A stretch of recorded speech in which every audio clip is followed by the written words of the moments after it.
শিখেছে, টাটা শিখেছে, bye bye শিখেছে আপনার বাচ্চা।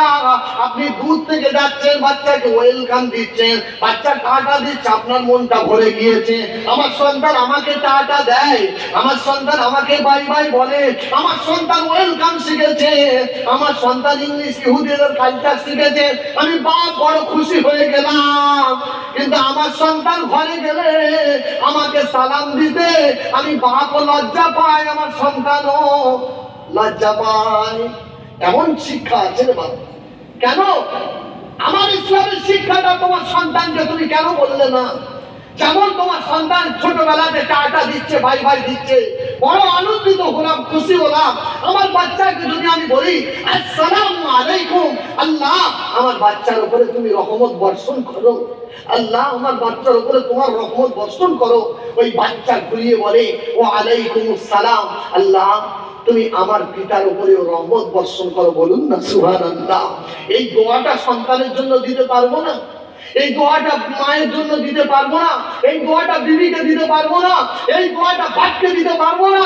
যে প্রথমে গিয়ে আসসালামু আলাইকুম ওয়া রাহমাতুল্লাহি ওয়া বারাকাতুহু, আল্লাহ আমার বাচ্চার উপরে আপনি রহম করুন, আল্লাহ আমার বিবির উপরে আপনি শান্তি বর্ষণ করুন, আল্লাহ আমার মায়ের উপরে আপনি শান্তি বর্ষণ করুন, আপনার রহম করম আপনার বর্ষণ করুন।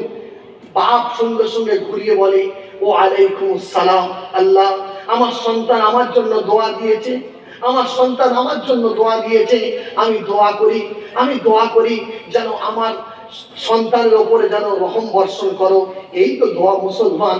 আল্লাহ নবী এটাই আমার আপনাকে শিখিয়েছে, এটাই আমার নবীর শিক্ষা। হে মুসলমান আসসালামু ক্বাবলাল কালাম, হে মুসলমান আসসালামু ক্বাবলাল কালাম। কথাবার্তার পূর্বে প্রথমে মুসলমান বান্দার কাছে যাবে, সালাম দেবে, আর সালাম দিয়ে বাম্মার উপরে আল্লাহর তরফ থেকে রহমতের দোয়া চাইবে। এটা তোমার হাবিব শিখিয়ে দিয়েছে, এটা হাবিব শিখিয়েছে। মুসলমান আজকে এই মাদ্রাসা যুগ দিয়া হান্নানিয়া মাদ্রাসা, কত এতিম বাচ্চা আছে বলুন তো? কত এতিম বাচ্চা থাকে। এতিম বাচ্চা কি, এতিম কাকে বলা হয়? নাবালেগ অবস্থায় যাদের পিতা মরে গিয়েছে এতিম বলা হয়। এইরকম তো অনেক বাচ্চা, আমিও মাদ্রাসায় পড়াই, কত বাচ্চা আছে এতিম বাচ্চা। সত্যি কথা বলছি, এ তো এতক্ষণ কোরআন হাদিসের, কোরআনের একটু ফজিলাত ছোট্ট অল্প শুনিয়েছি, আর ওলামায়ে কেরাম শোনাবে। এতিম যারা মাদ্রাসায় আছে এদেরকে আপনারা ভালোবাসবেন। মাদ্রাসা যখন ছুটি হয়ে যায়, এতিম বাচ্চা যারা আছে আমরা জিজ্ঞাসা করি, বাবু এই সময় পরীক্ষা, হাফিয়ালি পরীক্ষায় ছুটি হলো, তুমি বাড়ি যাবে না? অনেক বাচ্চা বলে যে হুজুর আমরা কোথায় যাব বলুন না, আমাদের না আব্বা আছে না মা আছে, আমাদের না পিতা আছে না মাতা আছে, আমাদের অভিভাবক দুজনেই মারা গিয়েছে। বাড়িতে গেলে অনেকজন অনেক রকম মুখ করে, তার থেকে মাদ্রাসায় থাকি। অনেকজন ছুটির দিনে ছোট ছোট বাচ্চাগুলো যারা এতিম বাচ্চা চোখের পানি ফেলে কাঁদে। হুজুর আর জিজ্ঞাসা করে, বাবু কাঁদছো কেন? বলে হুজুর সবাই কত খুশি করে বাড়ি যাচ্ছে, আল্লাহর কসম এতিমের চোখের পানি দেখলে চোখে পানি এসে যায়। বলে কত ছোট ছোট বাচ্চারা হেসে গেলে বাড়ি যাচ্ছে, হুজুর আমাদের তো বাড়িতে কেউ নেই, তাই মাদ্রাসায় আমরা পড়ে থাকি। আপনারা যুক্তি হান্নানিয়া মাদ্রাসায় এসে দেখবেন ছুটির পরেও কত বাচ্চা থাকে। কেন বলুন তো? খোঁজ নিয়ে দেখবেন ওদের মা নেই, বাপ হয়তো দ্বিতীয় বিয়ে করেছে, ঘরে যেতে দেয় না বাচ্চাকে, গেলে কষ্ট পায়, তাই তারা বাড়িতে যায় না। এই এতিমগুলোকে আপনারা ভালোবাসবেন, ভালোবেসে আসছেন এতদিন, আপনারা প্রাণ খুলে এদের জন্য ভালোবাসবেন। কেন জানেন? এদের কেউ নেই, আপনারাই এদের বাপ, আপনারাই এদের মা, এদের আপনারাই অভিভাবক।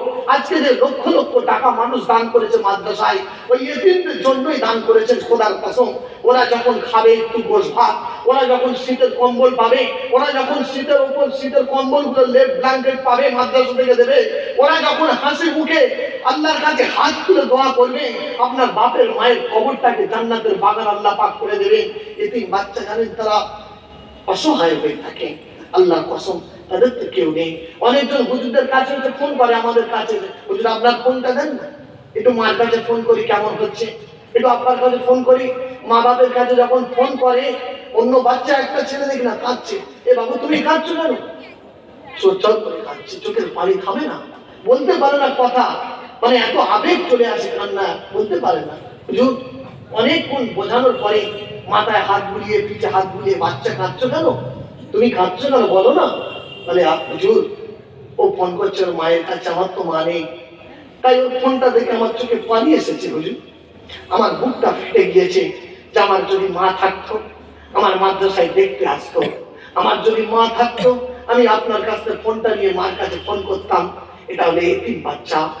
ওই জন্য যারা মাদ্রাসায় আছে, এখানে যদি 500 ছেলে থাকে খোদার কসম, তার মধ্যে 100 থেকে 150 এতিম বাচ্চা থাকে, যাদের ভরণ পোষণ বাড়ি থেকে কিচ্ছু পায় না, আপনারাই তাদের ভরণ পোষণ দেন। ওদেরকে দেখতে আসবেন। রাতে যখন শোবে, অনেক বাচ্চাকে গিয়ে দেখি শুয়ে আছে লাইন দিয়ে, কারোর গায়ে ছেঁড়া ক্যাথা আছে গায়ে, কারোর গায়ে ভালো ব্ল্যাঙ্কেট নেই, আবার কেউ দামি ব্ল্যাঙ্কেট গায়ে দিয়ে ঘুমাচ্ছে। যাদের গায়ে ছেঁড়া ক্যাথা আছে, সকালে তুলে তাদের জিজ্ঞাসা করি তোমার গায়ে ছেঁড়া ক্যাথা কেন, বাড়ি থেকে কিছু ব্ল্যাঙ্কেট দেয়নি, বলে হুজুর আমার তো কিছু নেই, আমি কোথায় পাবো বলুন। সহায় বাচ্চা। আপনারা মাদ্রাসায় আসবেন, এই যুগ দিয়ার মানুষ, আপনারা মাদ্রাসায় এসে বাচ্চাদের দেখবেন রাতে ঘুমিয়ে থাকবে, বাচ্চাগুলো ছোট ছোট বাচ্চাগুলো শীতেতে জড়ো সড়ো মেরে শুয়ে আছে, তাদেরকে দেখভালের মতো কেউ নেই রে ভাই। আপনারা আছেন, আপনারা তাদের দেখছেন। আল্লাহ নবী বলেছেন যদি জান্নাত পেতে চাও এতিমকে কোলে তোলো। ঈদের দিনে আল্লাহ নবী মসজিদে নববীতে নামাজ পড়তে যাচ্ছেন, ঈদের দিনে একটা ছোট্ট বাচ্চা ঘরে কাঁদছে, তার স্বামী মরে গিয়েছিল, দ্বিতীয় বিয়ে করেছে, বাচ্চাটা ছটফট করে কাঁদছে, ওই স্বামীটা তাকে টানা দিচ্ছে অর্থাৎ মারছে, বলছে যা চলে যা, মসজিদে নববীর সামনে বসে থাকবি, একজন দয়াল নবী এতিম নবী যাবে, তোর চোখের পানিটা এতিম বুঝবে, এতিম নবী তোর চোখের পানি বুঝবে। বাচ্চারা মসজিদে নববীর পাশে এসে ছটছট করে কাঁদছে ঈদের দিনে, সব খুব কান্না খাচ্ছে। সবাই জিজ্ঞাসা করছে কেন কাঁদছো, বলছে আমি তোমাকে বলবো না, আমি তোমাকে বলবো না, আমি এতিম নবীর কাছে বলবো যে আমার কান্নাটা বুঝবে। আল্লাহ নবী কাছে গেলেন আর কোলে তুলে বলছে কাঁদছো কেন, বলছে আপনি কি নবী, বলছে হ্যাঁ আমি আব্দুল্লাহর বেটা মুহাম্মদ, আমি নবী, বলো কি হয়েছে, বলছে আপনি এতিম নবী, আমার কান্নাটা বুঝবেন, আমার কেউ নেই। বলে বুকে তুলে নিয়ে ঘরে গিয়ে বলছে আয়েশা, আয়েশা আমি জান্নাত এনেছি, কোলে তুলে নাও, জান্নাতে তুমি প্রবেশ করো আয়েশা, আমি জান্নাত এনেছি ঘরের কাছে। আল্লাহর নবীর কথা শুনে আম্মা জান আয়েশা বলছে ইয়া রাসূলুল্লাহ জান্নাত তো চোখে দেখতে পাচ্ছি না, কোথায় জান্নাত বলুন না, কোথায় জান্নাত, বলছে জান্নাত দেখতে পাচ্ছ না, এই তো জান্নাত এনেছি, একে কোলে তুলে নাও। ওই ছোট বাচ্চাকে আল্লাহর নবী বলেছিলেন হে ছোট ভালো হে শিশু, আমি নবী যদি তোমার পিতা হই আর আম্মা জান আয়েশা তোমার যদি মা হয়, তুমি কি খুশি নয়, তুমি কি খুশি নয়। ওই এতিম বাচ্চা চোখের পানি ফেলে বলেছিলেন ইয়া রাসূলুল্লাহ আপনি আমার পিতা হবেন আর আম্মা জান আয়েশা আমার মা হবে, আমার তো তাহলে কোনো কষ্ট থাকবে না। আল্লাহর নবী কোলে তুলে নিয়ে আম্মা জান আয়েশার কোলে তুলে দিলেন। মুসলমান আজকে অনুরোধ করি, এতিম বাচ্চাগুলো মাদ্রাসায় আছে, মানুষ অনেক খারাপ চোখে দেখে, মানুষ অনেক টানা দেয় যে মাদ্রাসায় গরিব ভিখারি এতিমের বাচ্চা আছে, না না, আল্লাহ পাক ওদের পায়ের নিচে ফেরেশতা বলে দেয়, ওই এতিম বাচ্চার পায়ের নিচে ফেরেশতা ডানা বিছিয়ে দেয়, ওর পায়ের নিচে ডানা বিছিয়ে দেয়, পুকুরের মাছেরা দোয়া করে, গর্তের পিপিলিকা দোয়া করে, এতিম বাচ্চা ওদেরকে টানা দিও না। মাদ্রাসায় যোগ দিয়াবাসী মাদ্রাসায় এসে দেখে যাবে যে এতিম বাচ্চাগুলো কেমন আছে, তোমরা যখন ওদের খোঁজ নেবে, তোমার পিতামাতা হারানো পিতামাতার কবরে আল্লাহ পাক তাদের কবরে খোঁজ নেবে, তোমার চলে যাওয়া বাচ্চার কবরে আল্লাহ পাক খোঁজ নেবে। তুমি এতিম বাচ্চাকে ভালোবাসো। আজকে সবচেয়ে বড় এতিম কে বলুন তো, মাদ্রাসার ছেলেরা তো এতিম।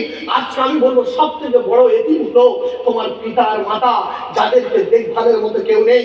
বাম্মার ভাত দেওয়ার জন্য পঞ্চায়েতে বিচার হয়, বাম্মার ভাত দেওয়ার জন্য মেম্বার বিচার করে না, ভাই দুটো হাত পা ধরে ঘুরিয়ে যায়। তোমার বাম্মা যেদিন তোমার নানার ঘর থেকে এসেছে, সব ছেড়ে এসেছে, তারা চলে গিয়েছে, তারা দুনিয়া থেকে সবাই চলে গিয়েছে, আজকে অসহায় তোমার একা আছে, বলে তাদের দুটো মুঠো ভাত দিতে, তারা তো এতিম রে ভাই, তাদের তো কেউ নেই, তাদের এক মুঠো ভাত দিতে এত কষ্ট কিছু নয়। ওই জন্য আল্লাহ নবী বলেছেন বাপ হলো তোর কাবা শরীফ, মা হলো তোর মদিনা,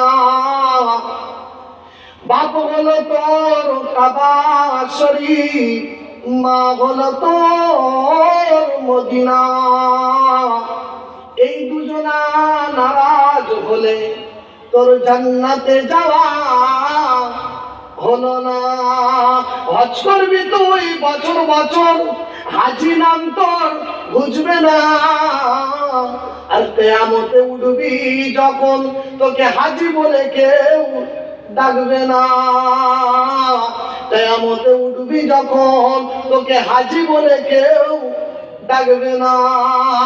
ওই জন্য পিতা মাতা যাদের বেঁচে আছে তাদেরকে আপন করুন, এতিম বাচ্চা মাদ্রাসায় আছে তাদেরকে ভালোবাসুন। আর কোরআন, আল্লাহর নবী প্রথম বলেছি দুটো জিনিস রেখে গিয়েছেন, একটা হলো আল্লাহর কোরআন আর একটা হলো আমার নবীর আদর্শ জিন্দেগি। এই দুটো জিনিস আমরা আমাদের মধ্যে আনি, খোদার কসম এই দুনিয়া আখিরাতে কামিয়াবি হবই। কোন শক্তি আমাদের উপরে আক্রমণ করতে পারবে না যদি আমরা কোরআনের উপরে মজবুত হয়ে থাকি, আল্লাহ নবীর সুন্নতি জিন্দেগির উপরে থাকি।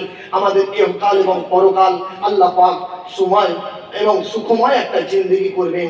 আল্লাহ পাক সবাইকে শোনা বলার থেকে বেশি বেশি আমল করার তৌফিক দান করুন, আমিন। ওয়া আখিরু দাওয়ানা আলহামদুলিল্লাহি রাব্বিল আলামিন।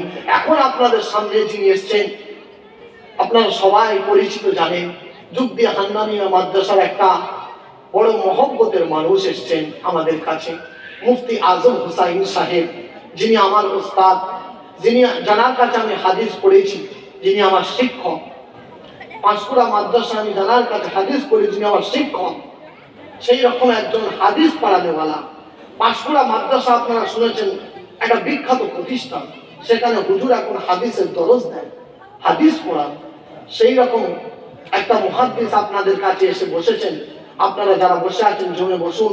মাইকের আওয়াজ যারা রাস্তাঘাটে ঘোরাফেরা করছেন ভাই, অনুরোধ করব, আমি দুটো পায়ে ধরে বলছি হুজুর কথা বলবেন, আপনারা এসে সবাই মনোযোগ দিয়ে হুজুরের কথা শুনুন। আসসালামু আলাইকুম ওয়া রাহমাতুল্লাহি ওয়া বারাকাতুহু। দরুদ শরীফ পড়ি। আল্লাহুম্মা